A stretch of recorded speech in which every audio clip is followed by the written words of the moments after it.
Bonjour Isabelle. Bonjour Delphine. Comment vas-tu aujourd'hui? Comment te sens-tu? Eh bien, écoute, je me sens très très bien. Je suis contente d'être là parmi vous et de te rencontrer et venir vous parler de la Gestalt thérapie et de Super, ma pratique. super. Alors, bienvenue à tout le monde ici. Aujourd'hui, effectivement, on va parler de la Gestalt thérapie. Mais tout d'abord, j'aimerais que tu nous dises qui es-tu, Isabelle? Parce que tu viens de présenter cette thérapie. Mais alors, qui es-tu tout d'abord? Eh ben, j'ai 57 ans, j'ai une histoire de vie complexe et j'aime à me présenter comme une penseuse d'âme, celle qui pense euh, les plaies, et comme une révélatrice de potentiel. J'aime cette présentation poétique parce qu'elle dit à la fois qui je suis et à la fois ce que je fais. Je suis une personne au fonctionnement atypique avec une hypersensibilité et je trouve que finalement c'est un atout pour mon métier. Mhm. Ouais, c'est Voilà, sûr. je suis passionnée des relations humaines et des liens qui unissent les gens les uns aux autres. Et alors, est-ce que tu as toujours fait de la Gestalt thérapie ou c'était tout un processus? Comment tu en es arrivé? Comment tu en es arrivé là? J'ai eu plusieurs métiers avant en lien avec l'humain aussi. Et puis, par des soucis de santé, en fait, j'ai fait une reconversion professionnelle et j'ai repris mes études pour avoir des certifications de qualité pour venir accompagner les personnes, soit voilà, au cabinet et maintenant en distanciel depuis quelques années. Mhm. Et en fait, je suis partie d'un constat de vie où je voulais exercer un métier qui correspondait à mes besoins et à mes valeurs. Et aussi, toutes ces formations, à l'intérieur des formations que j'ai eues, j'ai vu une multitude de pratiques et c'est l'approche gestaltiste qui correspondait le plus, moi, à ma sensibilité. Ok. Alors, du coup, Et, parle-nous-en. Ah, vas-y. Et? et, et je m'étais promis aussi, puisque j'ai été en gestalt thérapie moi-même, que je redonnerais un jour ce que j'avais reçu. Et ça, c'était important pour moi et c'était important de le dire. Ah oui, et c'est magnifique d'entendre ça. Quand on est touché par la grâce, on veut partager ça avec beaucoup de monde autour de Mm. nous. C'est un mot un peu puissant, touché par la grâce, mais j'entends ce que tu dis dans le cœur, donc Oui, et puis tu vois, dans le fait d'être penseuse d'âme, c'est euh, je fais vraiment mon métier avec passion et j'ai à cœur d'accompagner dans la bienveillance et dans la douceur. J'ai tendance à dire là où la vie a fait mal ou fait mal. C'est alors bien sûr c'est poétique, mais derrière il y a les traumatismes, il y a les changements de vie, il y a les estimes de soi qui sont faibles, il y a la gestion des émotions, il y a des difficultés relationnelles. Et c'est finalement, c'est pas l'important, c'est pas d'y mettre les mots, c'est de mettre la personne au cœur du travail thérapeutique. Alors, Et explique-nous c'est ce que là. c'est justement cette gestalt thérapie. Ça Alors, la consiste en gestalt, quoi? hein, Un déjà, grand c'est un mot, hein? mot difficile à prononcer. C'est un mot allemand qui veut dire donner une forme. Alors, moi, j'en ai fait une définition que je vais vous donner, hein. C'est porter à la conscience ce qui ne l'est pas encore et qui a besoin de l'être. Parce qu'on ne peut pas venir réparer, soigner quelque chose si on n'en a pas conscience. Donc déjà, voilà, la forme, elle est là, on ne sait pas, on ne l'a pas identifiée. La Gestalt va permettre de la mettre en forme et du coup de la mettre en conscience. Et à ce moment-là, on peut s'en saisir et venir y travailler Ouais. dessus. Alors, on a notre grand professeur David Lefrançois qui dit souvent: on ne change que ce dont on a conscience. Donc, on est en Oui, plein dedans. voilà. Alors, la Gestalt, elle a pour moi trois particularités. C'est que déjà, elle est humaniste, elle est raccrochée hein, au courant humanisme des psychothérapies parce qu'elle vraiment, elle prend l'humain dans son ensemble et elle est attentive à son bien-être. c'est pas juste le corps humain, mais c'est vraiment le corps, l'âme, la totalité de la personne et son bien-être. Elle est aussi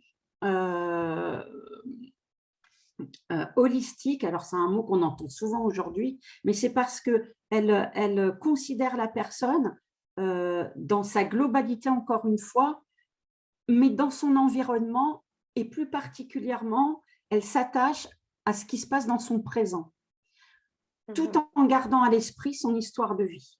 Et ça, c'est hyper important, parce qu'il n'y a pas de présent, il n'y a pas de passé, il n'y a pas de futur, si on n'est pas capable de vivre ce qu'on a à vivre dans le présent. Donc ça, c'est important. Et la particularité qu'elle a aussi, c'est qu'elle est psychocorporelle.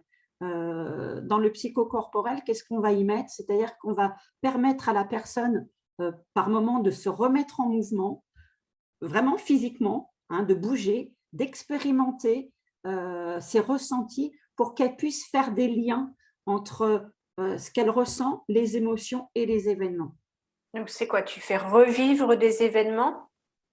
Alors, on peut faire revivre des événements en prenant soin d'accompagner la personne de telle manière que ça ne soit pas un retraumatisme, hein, on ne va pas revivre quelque chose de douloureux, on va le regarder sous un autre angle pour voir comment il y a possibilité de voir les choses parce qu'on a évolué, on a grandi. Et puis, même si l'événement s'est passé à l'âge adulte, la différence, c'est qu'on n'est plus tout seul. On est avec l'autre. Et moi, mon travail, c'est d'accompagner. Hein, c'est vraiment d'être là pour la personne. Je ne vais pas lui dire ce qu'elle a à faire. Je ne vais pas lui dire ce qu'elle n'a pas à faire. Vous feriez mieux de faire ça. Ça, ce n'est pas dans mon langage. C'est comme si tu veux, la personne, elle vient avec on va dire, une problématique. Et si on prend la métaphore de la conduite, on va déplier la carte routière pour voir en fait quel est le meilleur chemin à emprunter pour aller où elle veut aller. Mais le où elle veut aller, c'est elle qui le choisit, c'est pas moi. Moi, j'ai aucune visée, aucun but pour les personnes qui viennent me consulter, sauf de les accompagner et qu'elles aillent vers un mieux-être pour aller vers un mieux vivre. Et en fait, de redécouvrir leurs propres ressources finalement. Tout à fait. Parce que bien souvent, elles sont plus connectées à leurs ressources internes. Et ça aussi, c'est mon métier. C'est pour ça que je dis révélatrice de potentiel. Parce qu'on a tous le potentiel en nous, mais des fois, on n'y a plus accès. Et moi, je viens juste révéler, tiens, ah là, je mets la lumière. Ah ben ça, vous voyez, vous savez le faire. Si vous savez le faire dans le cabinet, si vous pouvez le faire ici, dans la sécurité du cabinet, vous pouvez aussi le faire ailleurs. Ça peut être… Et alors, en parlant de faire, alors quel type de personne, pour quel type de problématique on vient te voir? Qu'est-ce qu'on peut attendre en termes de résultats? Est-ce que tu as on ne peut pas parler de témoignages personnellement puisque tu es tenu par le secret professionnel, mais des grandes lignes de Alors, il n'y a pas de choses qui ne se traitent pas alors, traiter, j'aime pas le terme. Non, Qui ne puissent pas être regardées, améliorées, travaillées, puisque pour moi, une thérapie, c'est apprendre à se connaître et apprendre comment on fonctionne pour justement pouvoir faire différemment pour aller vers quelque chose qui nous correspond mieux. Donc, il n'y a pas de… Ça peut être un malaise général, ça peut être quelque chose de très précis, ça peut être un deuil, ça peut être des difficultés relationnelles, ça peut être la gestion des émotions, des difficultés scolaires, des traumatismes, des violences, enfin, tout peut être revisité avec la Gestalt thérapie. Après, c'est comment on fait et puis je ne peux pas te dire… il n'y a pas de type de séance pas de protocole, quoi. Il n'y a pas de protocole puisque je travaille avec ce qui m'est amené. Et puis après, je travaille aussi avec la vitesse à laquelle la personne peut construire et déconstruire, puisqu'on parlait de carte routière et de chemin à parcourir. Ça, seule la personne sait à quelle vitesse elle peut aller. Je ne fais rien qui va la bousculer. De temps en temps, je confronte Ouais, un petit peu, hein, parce besoin que des fois. Mhm. je soutiens, je contiens et j'accompagne, mais de temps en temps, je confronte un petit peu pour que la personne, elle puisse avancer. Ou je donne une orientation et je lui demande ce qu'elle en pense. C'est Mhm. toujours un échange. D'accord. Et donc, les séances, alors toi en plus, tu me disais que tu avais une particularité parce que tu as une espèce de spécialité en plus. Donc, les deux questions que j'ai, c'est, je sais que donc il n'y a pas de protocole particulier, etc. Mais donc, c'est de la conversation, c'est du mouvement, il y a tout ça, et comment ça marche? Donc, ça, c'est ma première question. La deuxième question, c'est avec quels outils justement, parce que tu me disais que tu avais trois pôles principaux, avec quels outils particulièrement tu travailles? Alors, du coup, comme il y a plusieurs questions en une, la première, c'est Alors, la première, c'est en gros, comment ça se passe? Est-ce qu'en séance, on converse ou est-ce que tu me fais faire des choses au-delà de la tout dépend, conversation? tout dépend. Le Euh, mouvement, on commence par une conversation, bien sûr, puisqu'au Mhm. départ, il faut de la matière. Et puis, avec ma sensibilité, avec ce que je sais de la personne, ce que je sais de par mes études, je vais faire des hypothèses. Je vais faire des propositions. Et quand je sens que ça peut aider la personne, je peux aller lui demander de se mettre en mouvement. Parce que dans ma manière d'accompagner les personnes, j'y ai mis, si tu veux, c'est trois piliers. Le premier, c'est le corps, parce que le corps, alors ne ment jamais, c'est Kessler qui disait ça, puisque les ressentis corporels, en fait, ils ne peuvent pas être critiquer. On ressent C'est quand on a là, quoi. peur, on ne Mhm. peut pas dire à l'autre, bah non, tu n'as pas peur. S'il a peur, il a peur. S'il est joyeux, il est joyeux. Donc, le corps est très, très important. C'est aussi, si tu veux, le premier moyen de communication qu'on a avec son environnement, son entourage. Le bébé, il va ne se manifester que par des mouvements Créer des choses. ou des cris. Par exemple, quand je vois un client qui me dit que tout va bien et puis que ses mains, elles sont agrippées sur le fauteuil, qu'elle a qu'à ça, je vais lui faire remarquer, j'entends que vous me dites que tout allait bien. Par contre, je sens que dans votre visage, vous me paraissez un peu crispé. Qu'est-ce qui se passe là? Tu vois, D'accord. donc là, on a déjà le corps. Je travaille aussi beaucoup avec la symbolique. Parce que la symbolique, c'est une manière de parler de soi indirect, là où l'événement peut être trop douloureux pour la personne à aller évoquer. Et quand on parle de manière indirecte, les choses sont plus faciles. Tu sais, c'est comme les enfants font quand ils jouent, on fait comme si, on D'accord. va jouer à. Là, on va pouvoir transposer ailleurs une situation et la regarder comme si elle ne nous impactait pas directement. On sait que c'est nous, on sait que c'est quelque chose qu'on a vécu, mais on le raconte de manière un petit peu plus détachée. Tout simplement pourquoi? Aujourd'hui, grâce aux neurosciences, on sait que les schémas neuronaux, que ça soit emprunté par la symbolique ou que ce soit emprunté par des faits réels, ce sont les mêmes chemins. Donc, on va pouvoir venir débloquer des situations, modifier une manière de voir les choses et entrevoir des possibles grâce à la symbolique et notamment à la métaphore Mhm. D'accord. C'est ça que que tu appelles j'utilise. symbolique. Les métaphores, les faire Oui, comme si, on va faire jouer que à. Mhm. voilà. Alors, si on a le temps, je te donnerai des exemples de métaphores qui parlent beaucoup, notamment aux femmes. Tu m'y feras penser si on a quelques minutes, la métaphore du bol de riz.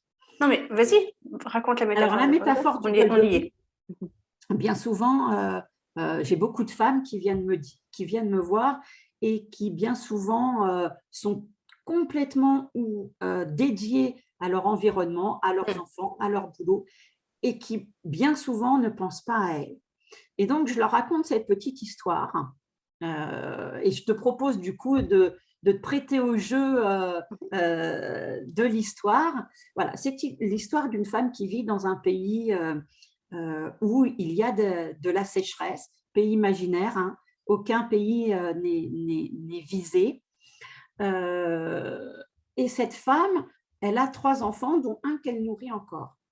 Et donc, il y a des cultures, la vie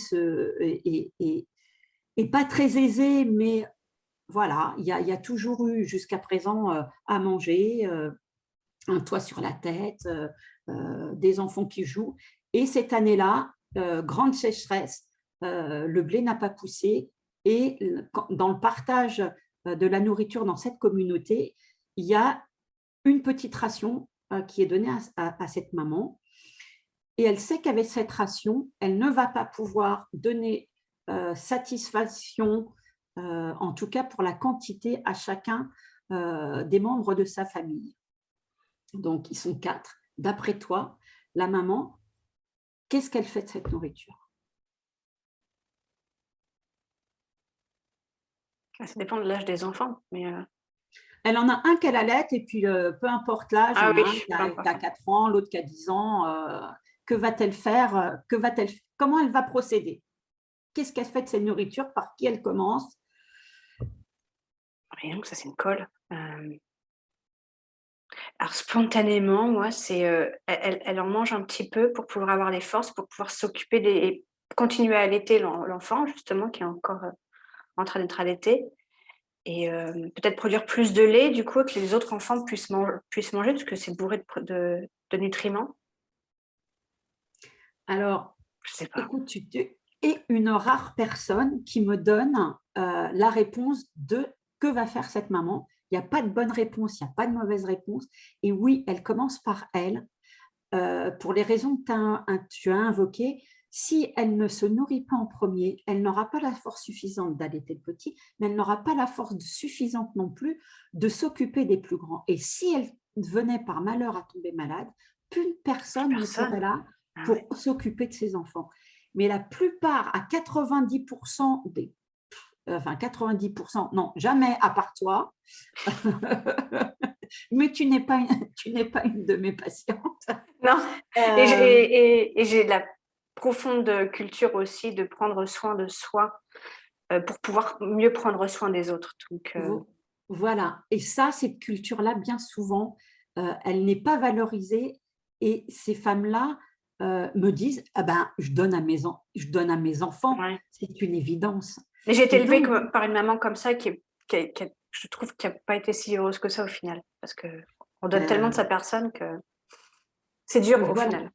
Et je connais énormément de femmes qui font comme ça. Et donc, Ouais. cette porteuse de riz, cette métaphore, ce symbolique, c'est pour leur…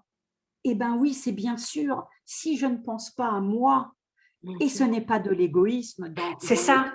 dans notre éducation judéo-chrétienne qui se transmet de génération en génération, il est dit qu'il faut penser aux autres avant de penser à soi-même. Et non, on pense à soi-même avant de penser aux autres, et ce n'est pas être égoïste, c'est être réaliste. Il y a une autre quelque chose, alors, mis à part cette métaphore, si vous avez eu les âges de premier secours, quand on vous forme au premier secours, on vous dit une chose en premier: tu n'interviens sur un accident que si tu peux intervenir en toute sécurité. C'est la même chose. D'abord soi, avant d'aller secourir l'autre, parce qu'autrement, au lieu d'avoir un blessé, on en a 2. Exactement. Mais c'est comme dans l'avion aussi. Je prends tout le temps le même exemple parce qu'il vient de. Oui. On met d'abord le masque sur soi parce que sinon, on peut aider tout le monde, mais après, si on. Enfin, c'est d'une Voilà. évidence dans un avion et finalement, on le fait pas dans la vie. Ça, c'est fou. Oui, c'est ça. Et donc, ouais, tu vois, c'est ça, le symbolique. Et après, je peux utiliser effectivement C'est des puissant objets le faits. symbolique parce Oui, qu'effectivement, ça sort du concept, ça part dans l'imaginaire. Et comme tu dis, on n'est pas obligé d'être dans le siège principal. On regarde ce qui se passe. Ah bah oui, c'est vrai que ça prend sens. Ah bah si, je le faisais pour moi du coup. C'est moins violent que tu devrais faire ça.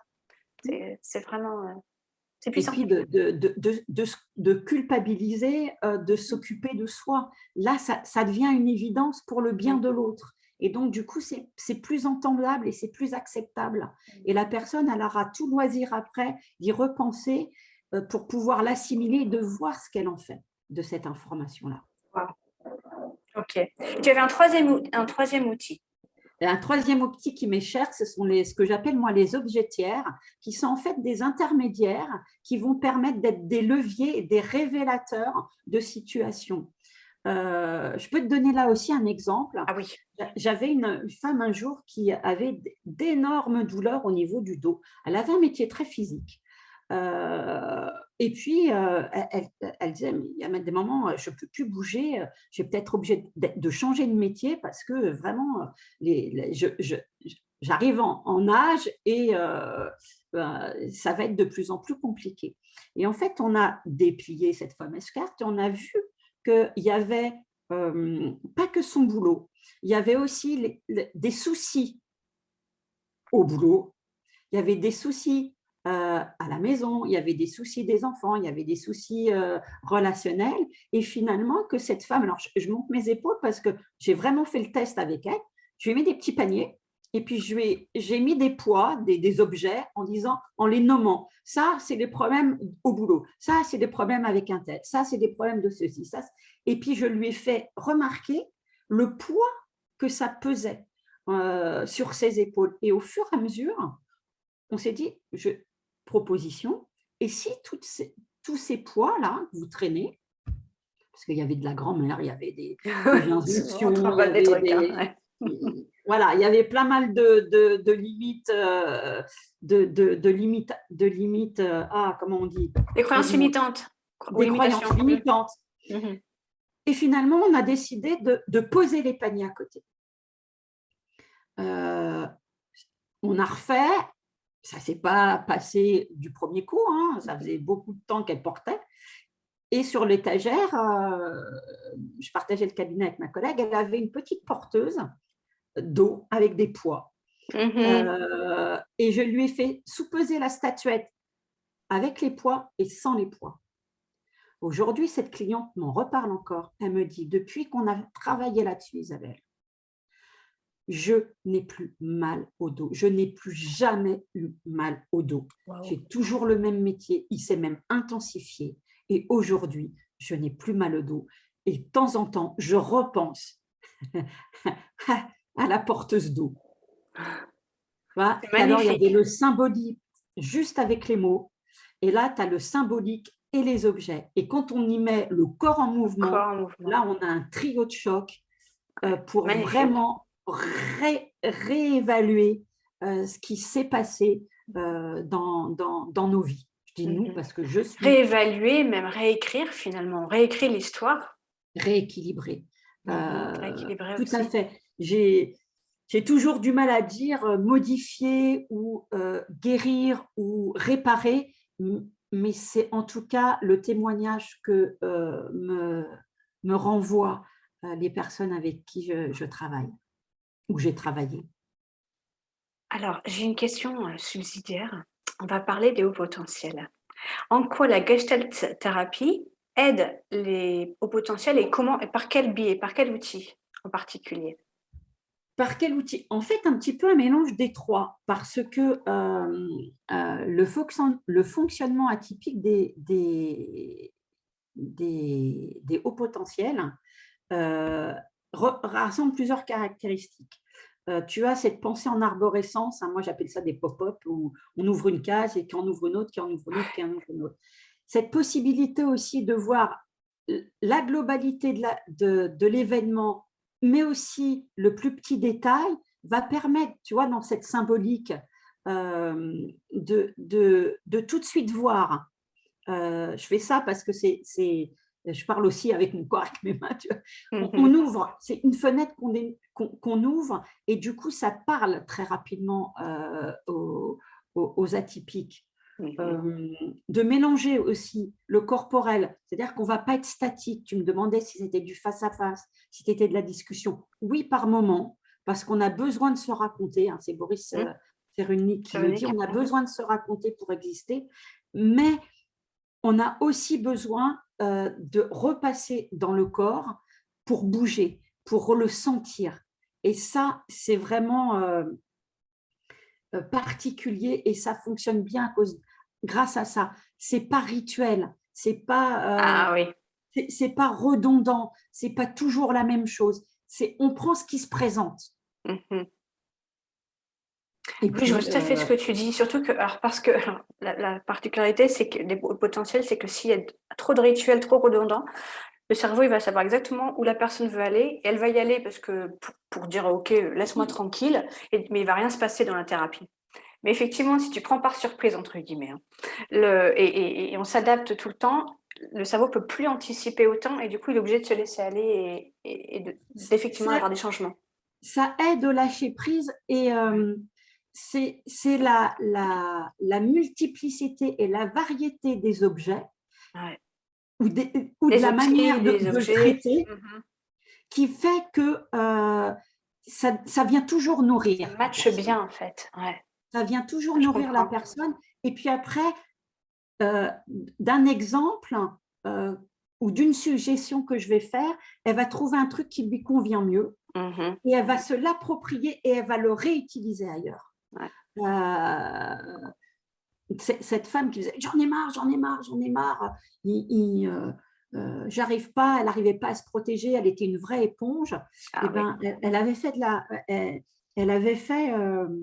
elle avait trouvé quelque chose d'autre que moi je disais mais quand vous vous sentez envahi, imaginez que vous avez une éponge entre vous et la personne et que ça tombe dans cette éponge et que vous êtes protégé. Et ben, elle avait trouvé quelque chose d'autre qui correspondait à son métier.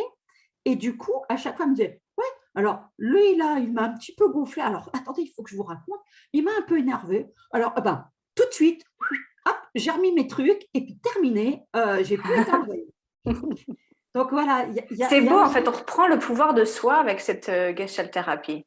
Ouais, parce que c'est quelque chose qui s'adapte. Comme le cerveau est plastique, la gestalt est plastique, et moi aussi, puisque comme je suis au potentiel aussi, et ben, j'ai toujours une multitude de choses qui foisonnent dans mon esprit et une joie à partager. Et toujours, hein, je propose et vraiment la personne, elle regarde. Je leur dis tout le temps, prenez le temps de regarder si c'est OK pour vous, si ça vous parle. Si ça ne vous parle pas, on met de côté. Et des C'est beau. fois, c'est en expérimentant ce qui ne va pas qu'on se rend compte que finalement, il y avait une autre émotion cachée derrière. Moi, ça m'est arrivé en faisant une expérimentation avec une cliente. On pensait que c'était une émotion, et puis on joue le truc avec le ballon, et puis rien ne se passe. Puis là, je dis, je crois qu'on s'est planté parce que ça ne se pas. Et d'un seul coup, je dis, ben, s'il est plus fort, tapez dans le ballon plus fort. Et en fait, derrière, il y a une émotion qui est arrivée pour elle. Et je dis, ben voilà. Elle pensait que c'était, je crois que c'était la colère. Et en fait, ce n'était pas la colère qui était derrière, c'était plutôt la tristesse. Donc là, on peut revenir s'asseoir. Et qu'est-ce qui s'est passé? À quoi ça vous a fait? Qu'est-ce qui s'est passé dans votre corps? Elle l'a senti. Et là, du coup, on peut en parler. Tu vois, c'est toujours, je ne sais pas, je ne sais jamais ce qui va se passer en séance. Même avec une même personne, c'est toujours, je l'accueille comme si je l'accueillais pour la première fois. Ça me botte bien, hein, cette thérapie. Ça me correspond aussi, bon, normal. Ah oui, je comprends pourquoi ça correspond bien aussi, pas Oui, que, mais aussi au HP, puisqu'effectivement, on a besoin de ça. C'est super. ça va plus vite. Et puis, Ouais. c'est quelque chose qui leur parle. C'est bon, ça va Parce plus que ça vite. peut aller aussi à la vitesse dont ils ont besoin d'aller. Ouais. Et moi, dans ma pratique, les gens, il n'y a pas de Pâques, il n'y a pas de séance déterminée. Les gens arrêtent quand ils veulent. Je leur demande juste de garder une séance pour qu'on boucle. Pour que s'ils veulent savoir s'il y a encore des choses à travailler, mais au moins qu'on soit sûr que c'est un vrai bouclage et qu'il n'y a pas quelque chose qui s'est initié, quelque chose que je n'aurais pas dit ou pas fait, ou quelque chose qui ne voudrait pas aller aborder, bien que des fois la tête dit oui, il dit oui avec le cœur, il dit oui avec la tête, non avec le cœur. C'est très vers ça. D'être sûr qu'il n'y ait pas ça. En Gestalt, c'est important, je dis toujours aux personnes que j'accompagne, vous sentirez quand c'est OK pour vous parce qu'il y aura un alignement tête, corps et cœur. Si c'est aligné, si vous êtes OK au même endroit sur ces 3 points-là, ces 3 dimensions-là, appelez-les comme vous voulez, vous saurez que c'est OK. Vous n'aurez plus besoin de moi, vous n'aurez plus besoin des autres. Que pour la compagnie et la partie agréable, mais vous serez en capacité de faire tous vos choix et d'aller régler toutes les embûches qui vont aller se présenter, quoi. Sur votre, se présenter sur votre terrain. Puis de temps en temps, quand la pierre elle est trop grosse, vous pouvez revenir. Donc c'est ça en fait. Mais c'est vrai, et ça c'est une réalité. C'est pas parce qu'on a fait plusieurs séances que ça y est, tout est réglé. Alors le gros est réglé, puis après il y a la vie qui reprend son cours et puis on retraverse certaines choses. Donc on y retourne pour apprendre de nouveaux outils, pour reprogrammer certaines choses. C'est un petit peu en comme anglais, c'est oignon. work in progress. Oui, c'est un peu comme un oignon. Au bout d'un moment, c'est de plus en plus léger, donc c'est pas mal. Mais c'est vrai que c'est un sacré travail. Alors, on va mettre tes coordonnées, enfin, comment te joindre en dessous de cette vidéo. Donc, pour toutes les personnes qui souhaitent en savoir plus sur toi, je vais mettre tout ça en dessous de la vidéo, dans la description. J'invite toute personne à vouloir travailler sur elle en Gestalt, si ça vous parle de travailler avec Isabelle. Une très belle personne. Je t'en ai pas parlé, mais j'ai envie de faire un cadeau à personnes qui écoutent. Alors, j'espère que tu me diras hein, si c'est OK pour Bi-Évolution et pour toi et pour tous ceux qui managent. Le cadeau que j'avais envie de faire, c'était que s'il y a des personnes que ça intéresse, qui ont envie de creuser pour aller plus loin, comme à toutes les personnes qui me contactent, je propose une petite discussion d'une demi-heure pour savoir ce qu'est la Gestalt et ce que je pourrais éventuellement leur apporter. Voilà, c'est une proposition. Je ne sais pas si ça se fait. C'est OK, ça se fait. On est ici pour le partage. Pourquoi? Parce que bien souvent, c'est difficile de se décider d'aller en thérapie. Et de se dire, je vais aller voir quelqu'un et je ne suis pas sûre. C'est toujours problématique. Et puis, on aurait tendance à dire, non, je ne vais pas aller payer une séance avec une personne, peut-être que je ne vais pas s'entendre. Et moi, j'aime bien pouvoir avoir un premier contact avec les personnes pour voir ce qu'elles ont, simplement pour discuter. Et puis après, faire connaître la Gestalt thérapie, faire connaître ce qu'est la thérapie, pour pouvoir permettre aux gens de se décider à aller en thérapie ou pas, avec moi, avec un autre. Mais en tout cas, de se dire prendre soin de soi avec l'aide de quelqu'un d'autre. Super. Merci Isabelle pour ce beau cadeau. On va rajouter ça en dessous, et puis avec toutes les coordonnées. Donc, vraiment, je vous encourage parce que Isabelle, donc c'est une grande découverte, une belle découverte. Merci. Un grand cœur et une belle âme, très très belle âme. Je rends, c'était, alors je ne sais pas si je l'ai dit tout à l'heure, je rends ce qui m'a été donné. On a commencé par ça d'ailleurs, ouais. D'accord, voilà. Je leur ai répété. Merci. Et, merci beaucoup. Merci à tous et toutes d'être là, de nous soutenir, de partager ces vidéos, partager ces belles personnes autour de vous. Si ce n'est pas vous en direct, ça peut être quelqu'un de votre entourage et les personnes vous en seront très reconnaissantes. Merci Isabelle pour ce très beau moment passé ensemble. Merci Delphine. Portez-vous bien. Très contente de te rencontrer. C'est vraiment réciproque. Au revoir.